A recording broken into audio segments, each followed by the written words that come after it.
So I decided to make this video about wood pellets because everybody is always asking me about them every time I post a picture that has the cage in it. And so this is after I cleaned. They do have a little fleece tunnel and tent, but those are in the wash right now. But this is what it looks like clean. And the way that wood pellets work is that when they get wet, they break down basically into sawdust and they fall to the bottom of the cage. And I'm going to show you how I clean the cage and what that looks like. But what's nice is that just it naturally kind of self-sifts and all the sawdust goes to the bottom. So they're not kicking around sawdust and irritating their respiratory systems because these solid pellets stay on the top.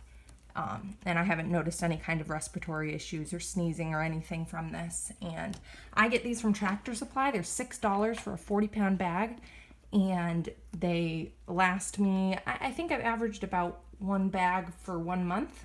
So it's pretty economical, and the girls seem comfortable on it, and it really neutralizes odors, and so you really can't smell the cage at all. It's a very subtle pine smell, but it's completely masks out any yucky piggy smells. And that is Pigwidgeon with the black on her face, and Daisy with no black on her face. And I forget what else I was going to say. Hold on. So the other thing I wanted to make sure I mentioned is that I don't know if you can get the pellet bedding at regular pet stores. I get this at Tractor Supply, and it's marketed for horses and small animals. People use them in cat litter boxes, small animal cages, and horse stalls. And the one thing to just be careful of when you buy the pelleted bedding is to make sure that it's been kiln dried. And what that does is it basically, I don't know the science of it, but it basically evaporates the harmful oils which are present in pine shavings, unless those have been kiln dried. But their little feet won't get irritated by these, even though they're pine, because they have been kiln dried. So I know the Tractor Supply ones are good, but I'm sure there are other places you can buy a different kind. It also is really easy to store, and I've got the pellets in that bin and hay in that bin and then food in that bin. And then that one's just kitty litter because the litter robot's right here. But yeah, so it stores really easily, and I've just been really happy with it so far. So this is about 10 days without cleaning. And you can see the low traffic areas are mostly just pellets, and then there's a little higher traffic areas where a lot of the pellets have broken down in the corner. But this is after 10 days, so it's still pretty clean. Hi, piggies. And yeah, so we're gonna get started on cleaning, so I'm gonna take everything out.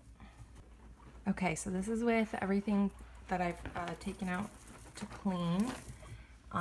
So you can see pretty clearly, even in the area where there's a dripping water bottle, it's still all just dry because the dirty bedding, the dirty wet bedding falls to the bottom.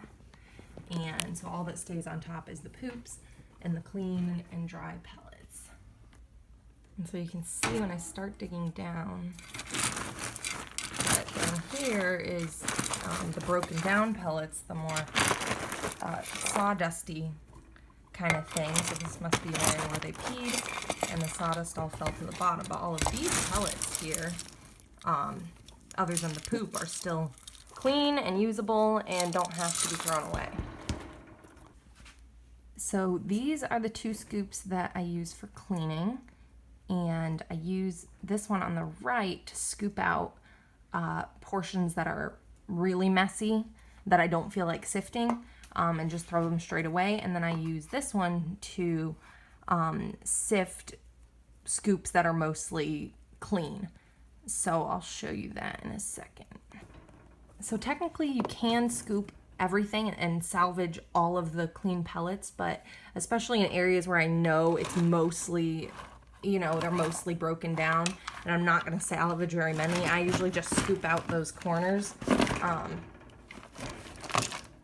just to save time because I'm impatient and lazy. But then we'll use the slotted scooper to sift the areas that are mostly clean. So now I've scooped up the more high traffic areas, which are the two corners and around their hay and where their pellet dispenser is, and by the water bottle, but she's sitting in that corner. So now I'm going to switch to the sifter. I know one of my concerns with the wood pellets is that it would be uncomfortable for them, but I mean, you can see here they're both laying down, they've got their little feet out, and they're just chilling on the wood pellets. And even though they have, look at the little foot, even though they have fleece tunnels and tents that they can lay on, even when those are in the cage, they will still just choose to sprawl out on the wood pellets, and I don't think they would do that if it was uncomfortable. So 5 stars from them, I think. So the next thing that I do is I scrape a bunch of the pellets to the side. So I'm going to do that and I'll explain why in a second.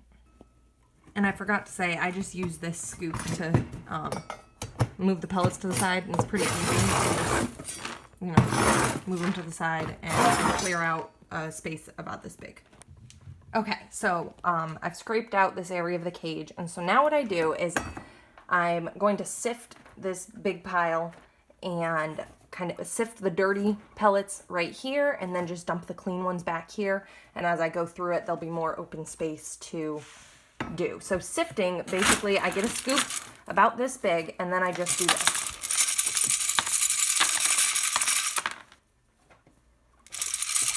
And this isn't a very exciting example because it's right from the top of the pile, and so there's not really any dust in it. But you can see that the poops and even most of the little hay bits fall out here. And then I'm left with this scoop of pellets, a few errant pieces of hay, but these pellets that are clean and are dry and are completely good to reuse. So I just dump these back here, knowing that those are clean, and then let me get a scoop that I know will have more junk in it. So this one you can see I just sift, and it's really not that loud. I mean, the guinea pigs are fine with it. They always come over and try to chew on the metal scooper while I'm doing this. So you can see all the junk that's coming out here, and that's all the broken down dust that it has gotten wet. But all of this up here is dry, clean, and reusable. So I sift, and now I'm left with clean pellets, and all the dirty stuff is down here. Okay, so I finished sifting the main portion here, and I'll do this portion after. I just wanted to leave a space for them. And you can see all of these pellets, I mean, they're completely clean. There's no poop, there's no anything, and I picked out any big pieces of hay too. So then we're left with this muck pile of the dust and the hay and the poops. And you can see, I mean, I was able to save like half of the pellets, and I'll spread them out after so you can see within the cage how much that really is. But it's a big money saver. So it does take a little longer. It probably took me, I don't know, 15 or 20 minutes to sift this side of the cage. And on weeks when I'm short on time, I'll just scoop more out without sifting them. But one of the things I really like is you look and it's completely dry. There's no wet spots because it's so absorbent that you're not left with these wet spots that are gonna, you know, create mold or just get generally disgusting. So I really like that about the pellets. So I'm going to use this scooper to just scoop out this big pile of muck, and then I will spread these pellets out. Okay, so I've spread out the pile of clean bedding, and you can see it almost covers the entire floor. So it's just really nice to not have to replace the entire cage worth of shavings. And again, it's only $6 for a 40-pound bag, so you really are not spending much money on bedding using this system. So I'm just gonna scoop more bedding in, some clean new bedding, to get it, I don't know, about an inch or two deep, more closer to 2 inches, I think. And then I'm just gonna clean out this side and put everything back in their cage. Store the bedding in this bin underneath the cage, so easy access. And I keep the scoops in there when I'm not using them too. And the nice thing is the scoop doesn't get wet and nasty because what I'm cleaning isn't wet and nasty. So I can just throw this and the other, the sifting scoop in and just store them in there. So this is the cage, completely clean now, so you can see all clean pellets, no poop. They of course spread hay all over the cage as soon as I put more in, but that's the way they like it. So thank you for watching if anybody made it this far.